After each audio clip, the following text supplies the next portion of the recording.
Still wintertime out there, so today I am going to make a recipe that my wife used to make for me all the time.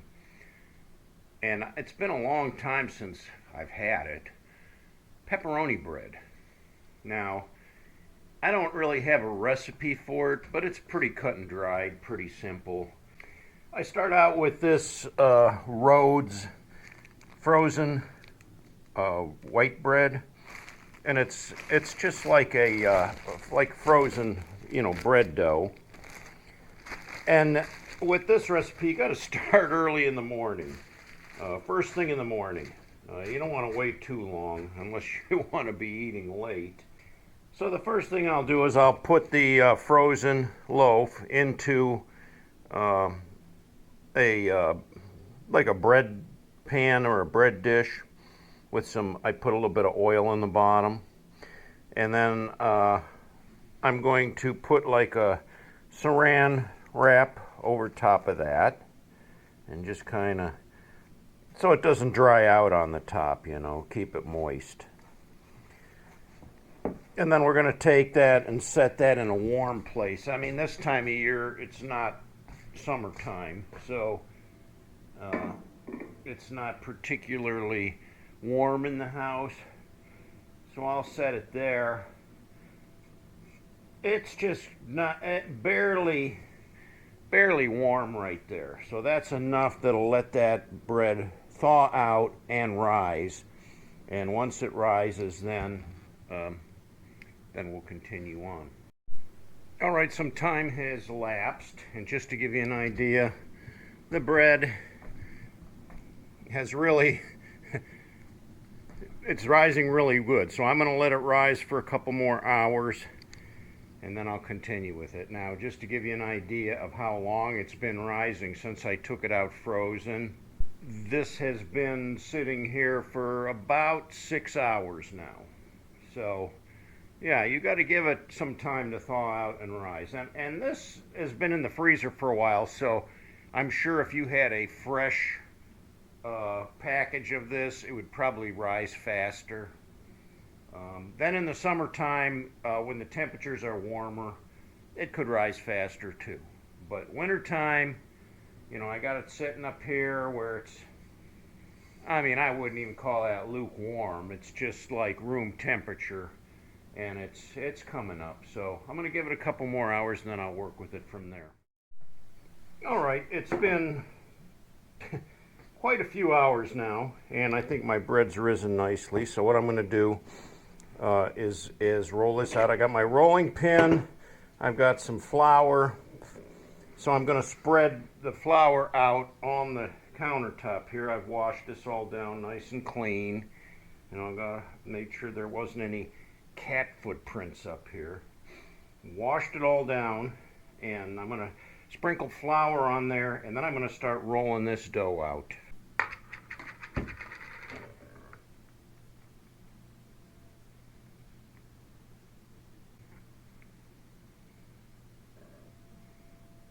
Come on out of there in one piece. Kind of gooey. Come on, last piece, there we go. Okay, now we're just going to start pushing this out. Getting it rolled out to a nice, great, big,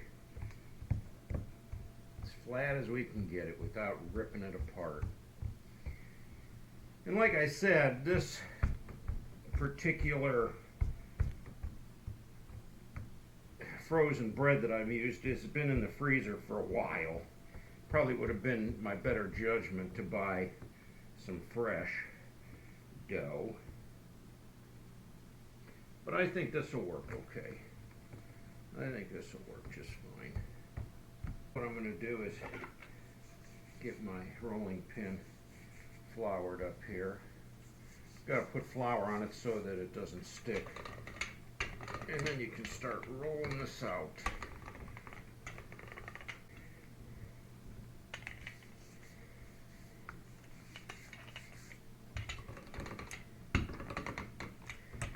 This stuff's like rubber when you roll it out.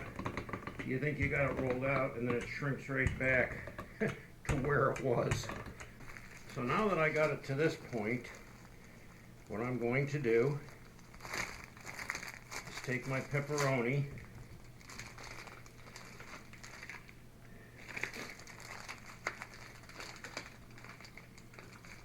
and open this package here somehow.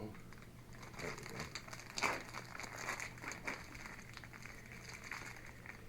And then I'm going to start laying my pepperonis out on my bread.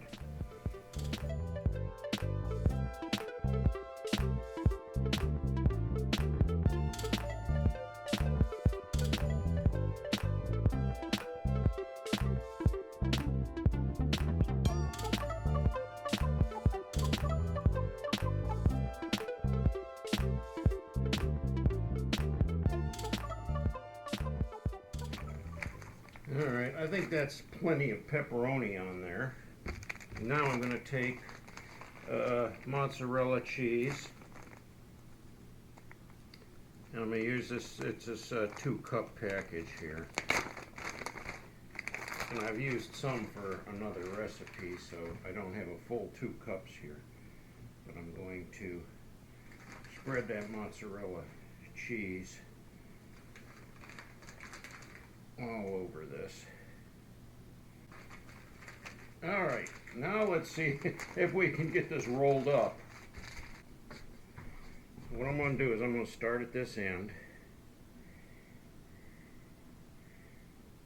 And I'm going to carefully start to roll this up. And hope and pray that my dough isn't stuck to the countertop. The one problem that I had with this was that there was condensation on it from the freezer, you know, frost, and that's not good. It's not good.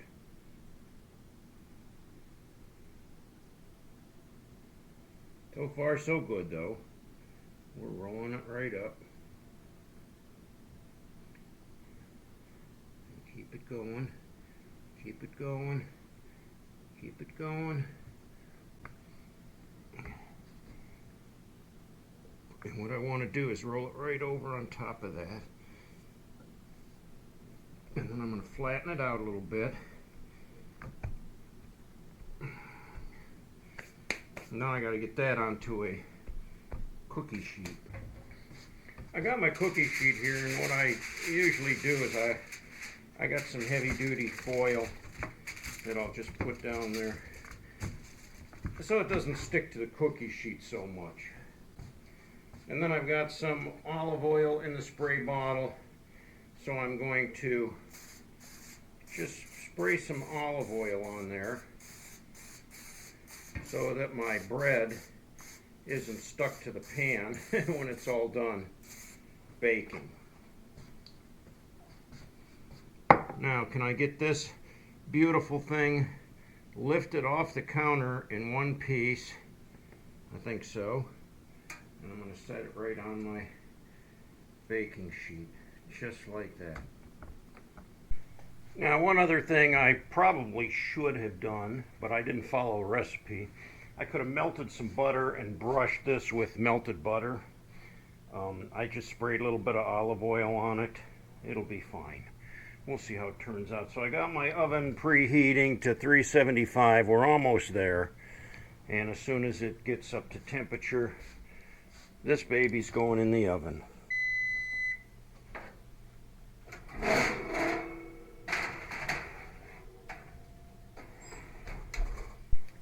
I've got the timer set for about 20 minutes. I'll check it. If it's not perfectly golden yet, I'll leave it in for another 5 minutes or so. I think about 25 minutes is maybe the max on this, but we'll see. We'll just kind of look at it as it goes along.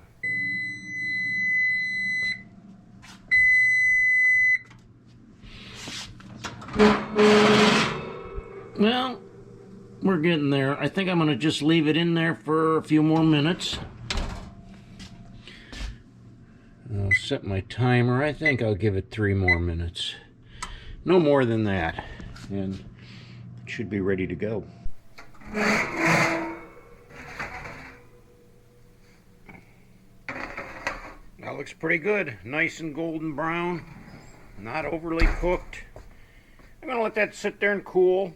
And after it cools, we'll slice it up and...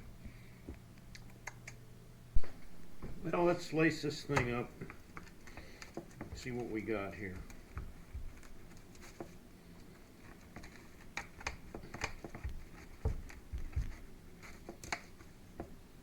Oh yeah, look at that. Cheese, pepperonis. Now I'll tell you what else I'm going to do. I got this pizza sauce, Prego pizza sauce. We're going to pour some of that in the bowl there and heat that up in the microwave.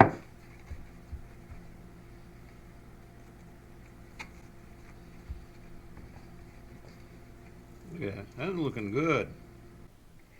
Alright, now watch this. We're going to take a piece of that.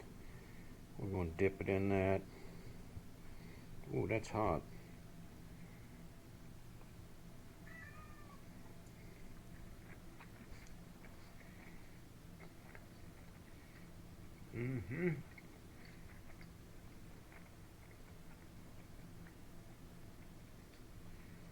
We'll make a good dinner. Now I'll tell you, if you're interested in making this, I didn't really use a recipe. Probably should have, but I know a little bit about cooking. But there's plenty of online recipes for pepperoni bread if you're interested. You don't have to be much of a chef to make this. It's pretty easy. Well, I'm going to get busy eating, and then I'll get back with you. Well, that definitely hit the spot. I've been wanting to make that for a while, and I've been putting it off. Finally got around to spending the time.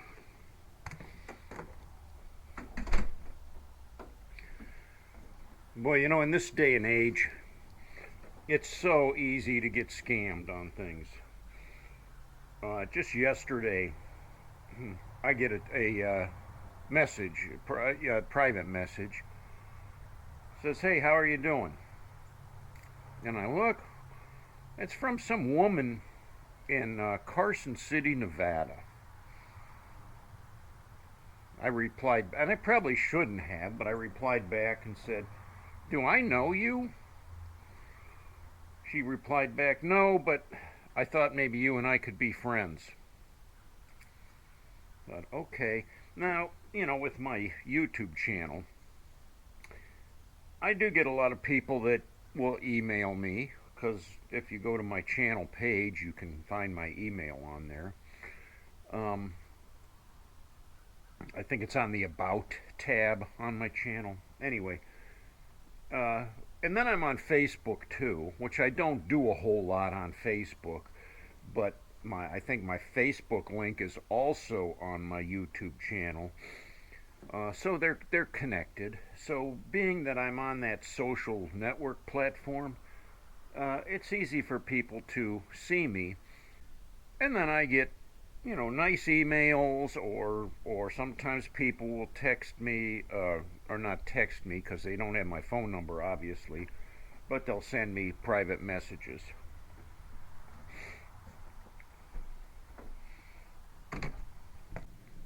So as it stands, I don't always know who I'm talking to. I'm thinking, okay, it's a possibility that it might be somebody that watches my channel, but I don't know for sure. So anyway, you know, this woman says, oh, I thought I'd like to be friends. Well, I thought, well, that's a red flag right away. Who texts or messages you and says, hey, do you want to be friends? I told her, or it, because I never know who I'm talking to. I mean, nowadays you can pretend to be anybody you want. I said, I'm not interested in making a new friend, specifically from a stranger who I have no clue who you are, or I know nothing about you. she says, well, I'd like to know more about you, and starts asking me a bunch of questions. And I said, that's kind of odd, because I said, if you have watched any of my and I didn't even say that I had a YouTube channel, but I said, if you have really engaged yourself with any of my social media, including my Facebook page, you'd have enough information that you wouldn't be asking those questions. Like, are you married? Apparently, she didn't even look at my Facebook page, because I have it posted on there that my wife passed away. So those are red flags, you know. And then it finally got to the point where I just blocked the message. You know, I'm not going to argue with this person anymore. They were very persistent. They didn't give me any information about themselves, but they continually wanted more information about me, which I was unwilling to part with. I'm wise to that. As you know, I've been scammed before. I had been on back, good grief, it was back last summer sometime, maybe last spring, when I went online to a dating site, supposedly a Christian dating site. Never have any experience in dating sites, but I thought, you know what, I'll try it and see what happens. Right away, this woman responded. It seemed to be an attractive lady. And little did I know, I was being scammed from a dating site. Yeah, because apparently, according to her profile, she only lived about an hour from here. So when it came time for me to say, hey, let's have coffee together. You're only an hour away. I'm going to drive there and meet you. There was a million excuses why whoever could not meet me. And those are red flags right there. I had another recent woman that emailed me, that got my email off of my YouTube channel. Again, it was a scam, but I didn't know for sure, because she had said she enjoyed watching my YouTube videos. She was from the state of Washington, which is a long way away from here. And said she really liked me. She thought I was a really cool guy, and you know, on and on and on. Well, I responded with an email back to her and said, you know, thank you. I appreciate, you know, your support and all that stuff. And then I kept getting more and more emails from her, and I would respond back just, you know, with a general email. And I had asked her, because, you know, I'm always curious about these things, send me some photos, you know. Well, she only sent one photo, and I couldn't get her to send any more, because obviously when you're scamming somebody, if you don't have a series of photos that are the same person, you can't send more than one picture, because they're going to be wise to you. When, you know, one picture, there's a woman that looks like she's 30 years old, and the next picture there's a woman that looks like she's 20 years old, and the next person she's got glasses, and the next person she's got red hair. So, you know, those are red flags right there too. Well, I had the one picture from her, and then it came down to, and there wasn't anything romantic about it or anything. It was just like a general conversations through email. Then I get this email from her that her car had been stolen. Her purse was in the car with all of her ID, with all of her credit cards, with the keys to her house and everything. And she had absolutely nothing. Well, that sounded a little fishy to me. And I don't know what she wanted from me, but I said, you know, basically replied and said, well, I'm sorry to hear about that. Let me know how it works out. Well, that isn't what she wanted to hear. She wanted me to try to bail her out, which again is a scam. They want you to play on their you know, they've fallen on hard times. They need your help. They've already thought thought that they have made enough friendship with you that you would be willing to bail them out. Me, now, if you're asking for money or something, I'm not going to hand it out. I mean, unless you're a friend that I know in person, that I have physically met, that I know you, and you're in a desperate need and you need help, sure, I'm going to be more than willing to bend over backwards to help you. But some stranger that I've never met in person that's just trying to communicate online, no, we're not going there. So that's 3 different times, maybe even more. I mean, I get those. You may have even got them too, where you get a text message pops up on your phone, you don't know who it is, and they're like, "Hey, what are you doing today?" And it's like from Joe Schmo. That's a scam, and I get those a lot too. So be aware. It's just getting worse and worse in this day and age, and I mean those kind of scams. But also don't ever click on anything that you are unfamiliar with. If you get an email, say from your bank, and that wants you to click here, or no, no, no, no, don't ever do that. Call your bank, talk to them personally, say, hey, by the way, I got this email, and they'll tell you right away, no, that email isn't from us. Somebody's trying to scam you out of your money. So be very careful. Don't give out your social security number. Don't give out any information to strangers for any odd reason.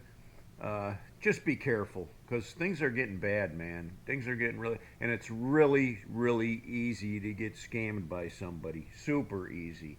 You think it's legit. You think they're good people, and they got a good story. Well, yeah, everybody has a story, and they can get you hook, line, and sinker. So there you go. Thanks for joining me today. I hope you'll try some pepperoni bread. If you were here, I'd offer you a piece. Sorry about that. Delicious, and it took care of my hunger pains for today. And I have enough left over. My son's going to stop over tomorrow. I'll share some with him. If you liked the video, hit me with the thumbs up. If you haven't yet, please subscribe. Join me on this ride. Until next time, cats. Catch you all later.